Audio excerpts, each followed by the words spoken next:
Yes, yes, I'm on ODSP, but I was just thinking, now that I'm getting these videos and I make my what do you call it? Extra income, I'm getting royalties and all that, because I met this one guy that was also on ODSP and he was getting all these royalties off of a book. He was disabled and he gets his disability, but he was writing a book to make extra money so that he could buy like some stuff in the community that he wanted, like whatever he wanted. That's how Canada was. It was like, yeah, you're on disability, but hey, if you write a book or something like that, you're making royalties. And if it's not millions and millions and you still do need your ODSP, then you're on ODSP with your extra incomes. And then you're allowed $10,000 in gifts a year in case you have family members that can pass away and gift you money, or there could be all different situations in which you get gifts. You could even systematically set up a way to where you could ask for gifts. I mean, there is a law when it comes to solicitation, no, solicitation of when you ask people, those people like you're trying to go into the store and they ask you like, "Hey, do you have $1, please?" or something like that.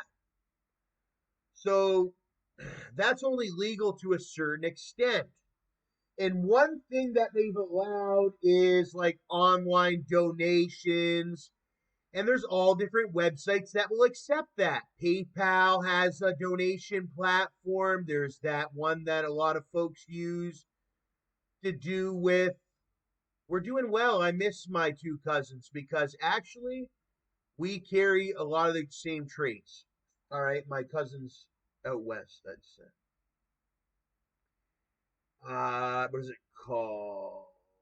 And yeah, but that's neither here nor there. I seen this one pop up the other day. I follow a lot of police officers and whatnot and services and fight for freedom. Canada and Bermuda Territory. This popped up and it talked about like human trafficking and sex, but not also to that. There's also the labor trafficking and whatnot. And I've never, well, they've attempted, well, yeah, I've had some, well, now that I'm older, I've had sort of some experience where I got to know ones that, well, for a majority of my life, I only had heard about this stuff on like Animal Planet and all that kind of stuff or whatever, National Geographic. But then as I got older, especially when I got to tour Toronto, that was a big city, one of the biggest cities I've ever been in. Now that I think about it, it's a big city. They, unlike other cities, I dealt with some serious attempts to where people try to traffic you. I mean, listen, I found out I'm in a vulnerable minority sector now. It's changed. There's many different people in Canada. I'm now a vulnerable minority, as where I thought I was some sort of majority when I was younger. Justin Trudeau is see, the thing is, Justin may be our prime minister, but I still feel like we are a very vulnerable minority.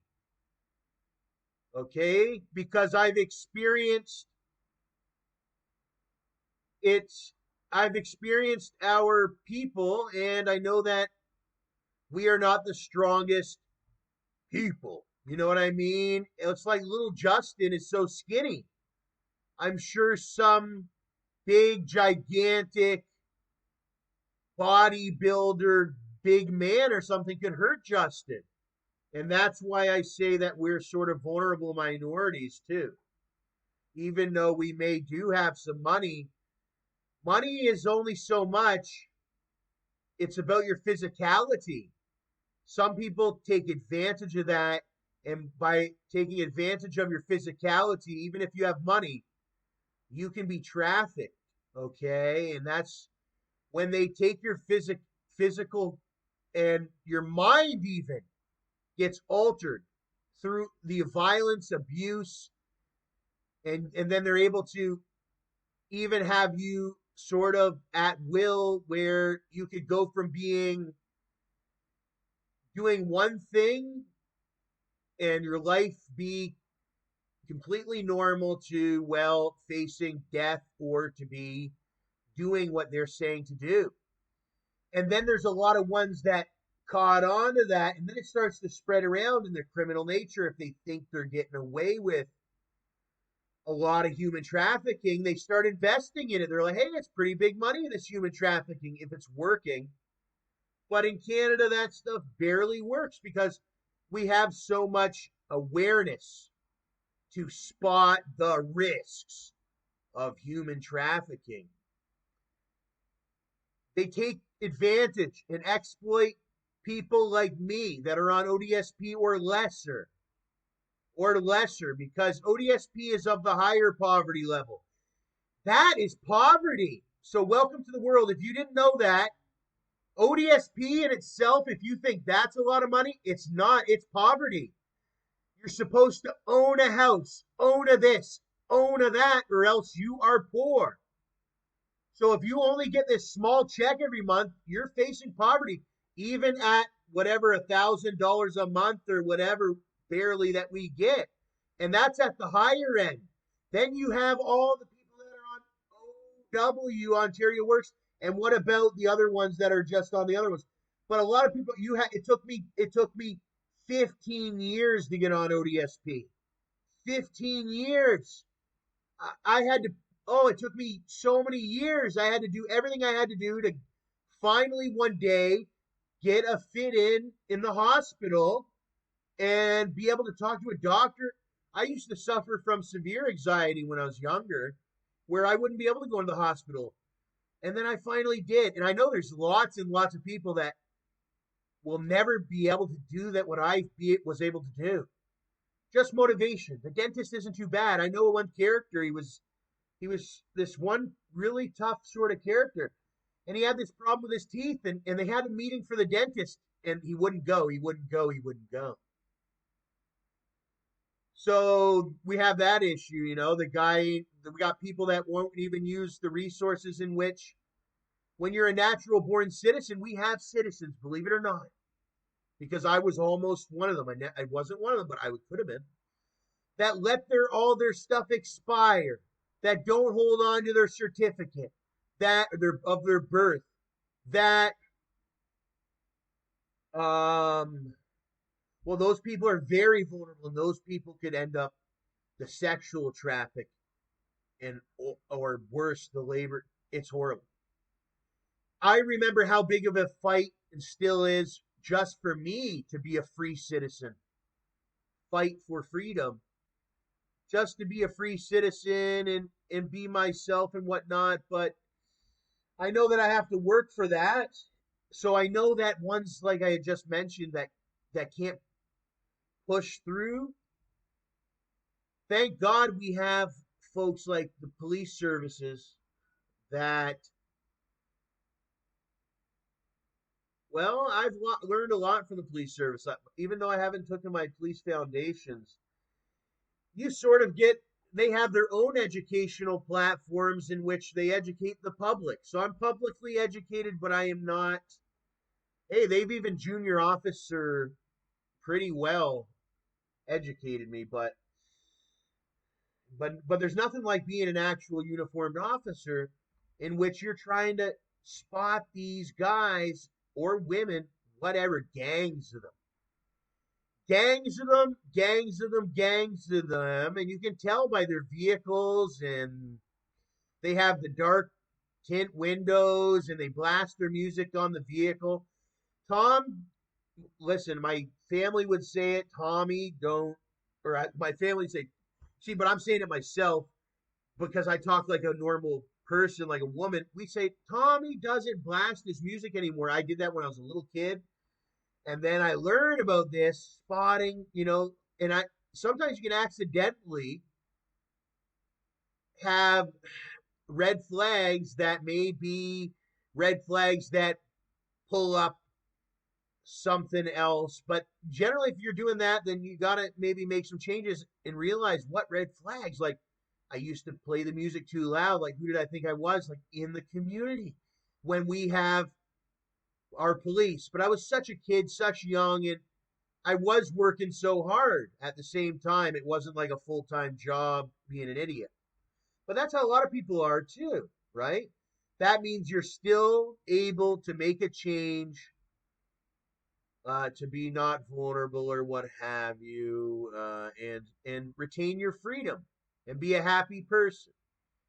But if somebody's taking control of you and it's gone beyond that point of a mutuality where, hey, it's not a spiteful thing either. I mean, people have relationships when it comes to father and son, family, boyfriend and girlfriend, but at the same time, it goes beyond a point. You know when it's being gone, being beyond that point.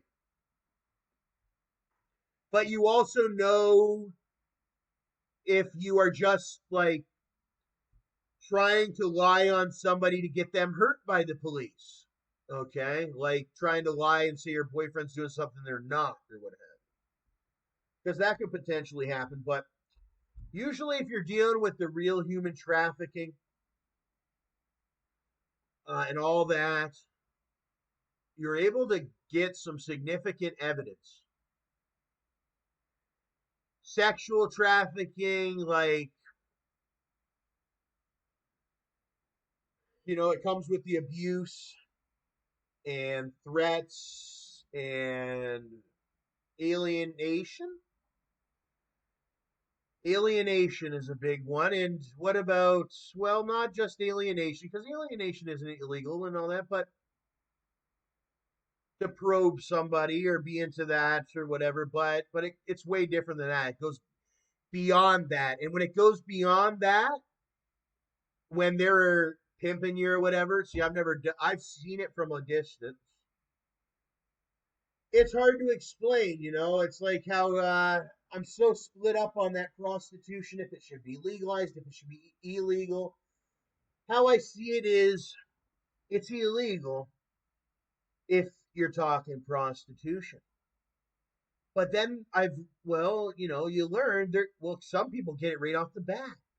There's sort of a system into which you can find your mates or your friends or your lover and whatnot legally. There's a system. You can meet somebody here, meet somebody there, talk to them, conversate, what have you. But there's dating websites. There's all different things to find that. But the prostitution paying for the sexual service, it's like we have medical professionals that do sort of those things too. But I mean, it's getting to be more open, but I don't know. It's just there's so much violence sort of that comes with the money whenever they do start to take off with their prostitution. And there's a lot of discrimination that goes on the rest of the community. Like where they're flashing and they're being mean to citizens and all that. Hey, I've been a victim of even that with their sexual deviances and all that. And that's the thing about the prostitution and sexual services. Like they do have those massage parlors, and generally not everybody knows what's really going on inside every single massage parlor, whether it be, hey, everybody knows the happy ending and all that if you've watched the movies and all that. So it's a prevalent thing. And, it's a massage or what have you. To a certain extent, people get body rubs and all that, but in it's certain parts of the body and whatnot. So hey, it all depends on how it's done systematically, sort of. And they have licenses for those massage parlors. Now, if people choose to make their own personal choice of maybe going above their duty to show love to somebody, hey, that could happen in those massage environments. But it very rarely actually does. Very rarely actually does. Because most of the bad ones, they're cooped up in the hotels and they're not making much money because crime don't pay as well as you really think it does. And they have these bad politics, and then they're all doing drugs. So then they're causing violence, and then boom, you violate another law and all that. And that's the problem with that sort of crime or what have you. It just causes so much nuisance, and that's the biggest annoyance to everybody in the world is nuisance. If it doesn't cause a nuisance or whatever, nobody gives a damn. Okay, because it just doesn't cause any nuisance. But that's the thing about that drug, that human trafficking. It causes a lot of nuisance. It's a horrible crime. It destroys the how you're supposed to feel as a Canadian citizen in public or in your home even and all that. Now, I've heard the perspective of some of the older ladies and all that, and they get jealous and all that. Maybe someone had a special time or what have you. I've never been against a special time because adult entertainment is legal here in Canada, and we do, and that is actually a big thing in Canada is our adult entertainment. I remember when I was younger, like would see the movies. Yeah, every kid, every boy, not every kid, not every boy. It's not every boy, every kid, I tell you, because there was a lot of times I didn't, but I did have a slight dream to go to and many do, to go to a adult entertainment strip club or facility or what have you, and I have. And they have them in Montreal and they have them in Mississauga, and everything was great. I had a nice glass of champagne and enjoy the dance is and all that. So they have their process to that. It's when it goes above and beyond the naturality of it. The girl's supposed to feel natural as well as whoever the guests are. I mean, they're supposed to be there naturally. It's not supposed to be anything pushing upon the entertainment or whatever. And when it does that, then you're infringing on people's their their property, because they say your body is your temple, right? Everybody agrees that's a term people use, that your body is your property, not just your clothing, not just your cell phone, but also your body parts and everything like that, inside and out, and yada yada, or around you, right? With COVID-19, we learned about social distancing, which has actually been a thing for many years. How I knew it as a kid was it was called your personal space or your personal bubble and all that. So that's even your property too, is your human parts. Like if you lose your finger, that is your property. That is your finger. It's very valuable, even more valuable than your cell phone. Because if you break your cell phone, you can go get it fixed. Or if they break, like I bet you the police officer would tell you, like, yeah, it was a huge loss. They probably had to pay a lot of money to fix this vehicle. But to lose a finger or something like that, etc., it's way worse. Or to be infringed upon throughout whichever ways that they infringe upon you sexually or and all that. Because it can get more descriptive. But it's not really generally the public's, they don't want it. Well, you watch your forensic files and all that if you want to get really descriptive and all that. But stuff happens, it's bad stuff. March 6th, 2022, Black Balloon Day. This was previous. But now we know for next year, a day to remember those lives lost to substance abuse. Yeah, you got to watch the substances. And one thing I didn't know as a child, another one thing, educational update for the internet, is marijuana. You can lose your life to that substance. Okay, when I was a kid, there was all types of educational science, this telling you it was this way and so good. It's not so good. It's hey, I have marijuana, I use it, it's legal and all that, but just like cigarettes or alcohol, you want to watch your abuse. It can deteriorate your body if you're not properly taking your hygiene correctly with the baths and showers and all that. You could suffer from that crocodile disease if you've ever heard of it.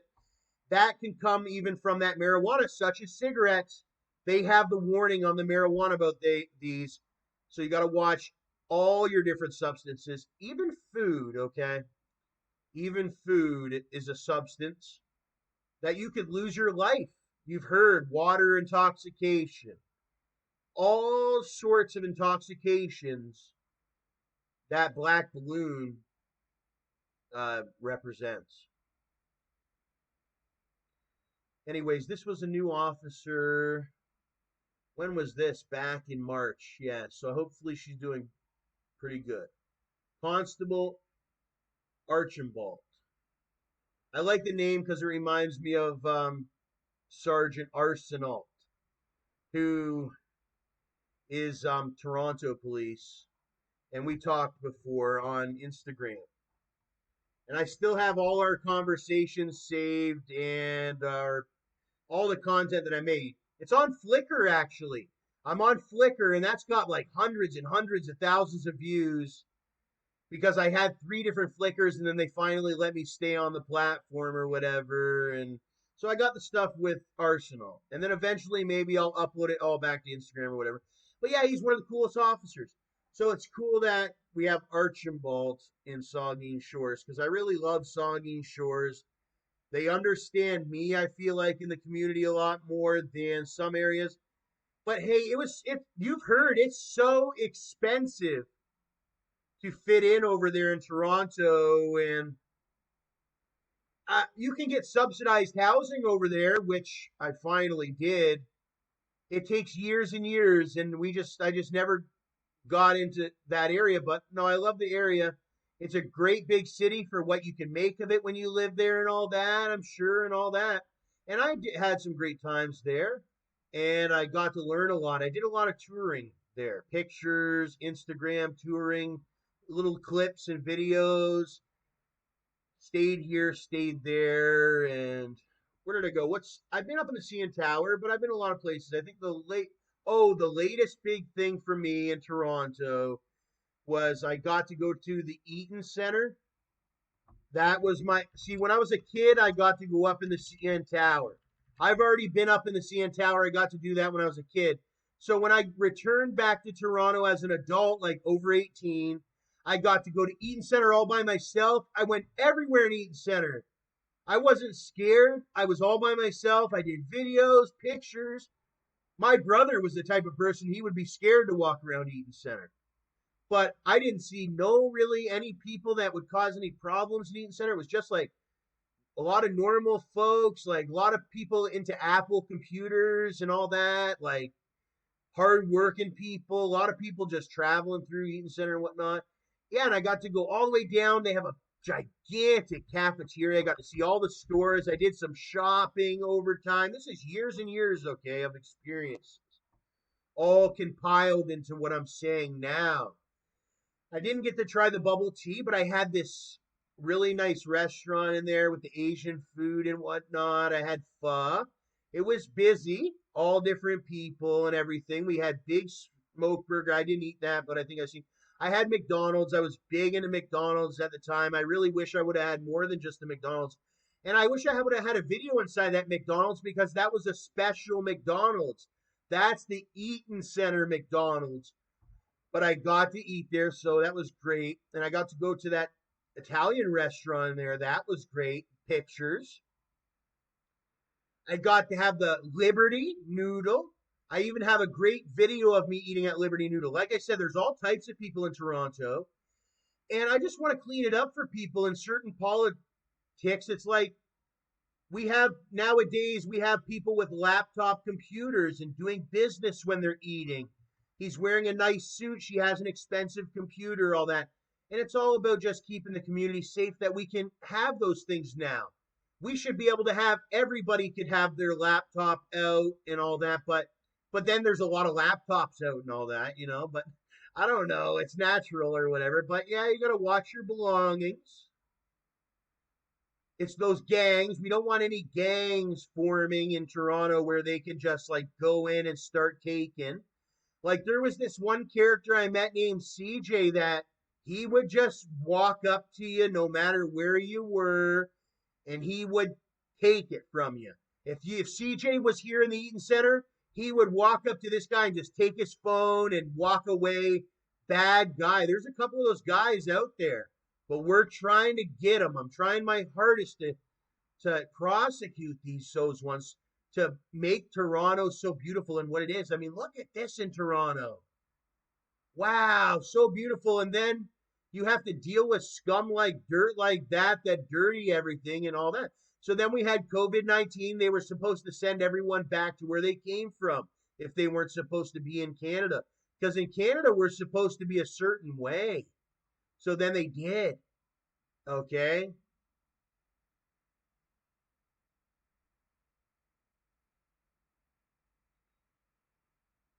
Oh, this is dirty. Dude, I went to that.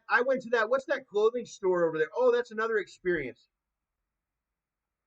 Oh my gosh, God provided so much donation money. I got to go to that Brampton clothing store, the Bramley City Center. Like, shout out to everybody that donated. Like, even though I always complain about all the bad things that happened, there wasn't as many. There was more good things that happened than bad things. But here's the thing: after all the gifts settled down, they stole my gifts. So I did all this hard work in Brampton and Toronto and all this, and I get my gifts and everything at the end of it, and then my probation officer finds out I'm famous and all that and robs me for my gifts. I fucking did a very famous picture in Pickle Barrel. Like, I did so much stuff. Like, I have all this stuff. And those are assets. And she doesn't get, like, that money was hardly anything. Like, I'm going to get it again, and I already do. Oh, I got to go to this Starbucks in Brampton. I got to go to a lot of Starbucks in Brampton. That's in the Bramley City Center Plaza. Me and my Auntie Carolyn love the Bramley City Center. R.I.P. Arthur. My Auntie Carolyn, I don't know how much time she's got left. Okay, because hey, there's a lot of jealous people. She might get eaten alive, or she just might die of being sick because she's getting old. I got to try Colonels in London. I got to go to the movie theaters. Oh my God, I went everywhere in here. Metro. I tried wine. I bought bottles of wine. I was living like every kind of person in. I met with the Italians. I met with the Africans. I met with the Jamaicans. I met with the Canadians. I met with every single Asian people, every single kind of people I met with and did business with in Brampton and Toronto. Arabic people, Islamic. I bought from the jewelry stores, the clothing stores, the everything. Not everything is on video and pictures. Some is just experiences. Hey man, I'm just living my life. I'm trying to, I only have certain budget. Yeah, it's getting better. It's getting better. But hey man, that was me and that was real money. But everybody has real money. Nails, I got my nails done 2 times. Brampton, I think. The first time was the most best one. And oh, I went to the Good Life Fitness and used to swim in the pool at the bottom of Good Life Fitness. And I got some hilarious, believe it or not, there's a Good Life Fitness at the bottom of Bramley City Center, all the way at the very bottom of it. So, like, you take the elevator down, everybody's shopping up in the mall, and you go down to Good Life Fitness, and you're swimming in the pool and all that, and everybody's up there shopping. It was some great experiences over there. Good Life Fitness. Yeah, and they got the electric chairs and recliners. You go in there, you watch sports. But now I'm more in the position where I want like something like this as my own house. I don't want to have to go to Good Life Fitness. I want like a fitness area in my house with the fitness chair and all that. How do you feel about that? If something like that. But anyways, right now I hardly can even afford groceries. All right. But one of the great places, they had a lot of great places over in that area for grocery stores. Metro, all that, and all that. Metro, Fresco. That's old. Everybody's got that one in Canada. But what about those Italian ones? Like they had some some cool grocery stores in Brampton and Mississauga. Adonis. It's the same name as Drake's son. It's a grocery store, huge grocery store in Mississauga. It's like really cool. It's like the grocery store is owned by Arabic people or family, actually Arabic family owned, but it's a big corporation type of thing. Kind of like Walmart is from US, but then they have all different stuff, not just Arabic and all that. That's really cool. I even went in, oh, and they have these gigantic grocery stores like in Brampton. Before I got robbed by Mr. Herrera and Judith, I was staying at Mr. Herrera's Airbnb, paying the rent, right? Airbnb. And I got to go to the grocery store. You'd walk in, and you could get all different fresh foods. Like they had this 16 soup varieties. They had this, they had that, they had this, they had that, and all that. Italian subs, like so much different stuff. Macaroons, like chicken. But no, this isn't like Walmart or whatever. This is like there's like 15 different fresh food areas. It's hard to explain. It's not like one little area to buy fresh food. They have a sub shop, a soup thing, this thing. It's in that Toronto. It's a huge city. And actually, this is just Brampton. Then you got Toronto. Then you got Mississauga. Then you got Scarborough. Then you got North York. Then you have all these northern areas. Vaughan. It's all one big city. One big interconnected city over there on this Lake Ontario. But it's a very competitive city when it comes to their citizens. Prices are high, everybody's trying to like make like freaking big money on each other. Very competitive. Everybody's super hungry on each other, even though it should be the complete opposite. If they weren't so competitive with each other, they would all be eating way more. It should be like the back in the old days, $400 a month rent and all that, and watch the money pile up. I mean, they're just causing problems for themselves and all that. But hey, they say there is some people that can afford it and all that. And like I said with Arsenal, I said I just couldn't make it in Toronto like a Randall Arsenal, even if I wasn't disabled. But there is disabled people that do make it in Toronto. But at the time I couldn't, but some do, like a Randall Arsenal and others. And many others. You don't have to be a Randall. You can be a fan of Randall. You don't even have to know Randall. I didn't know Randall for a long time. Well, then I got to know Randall.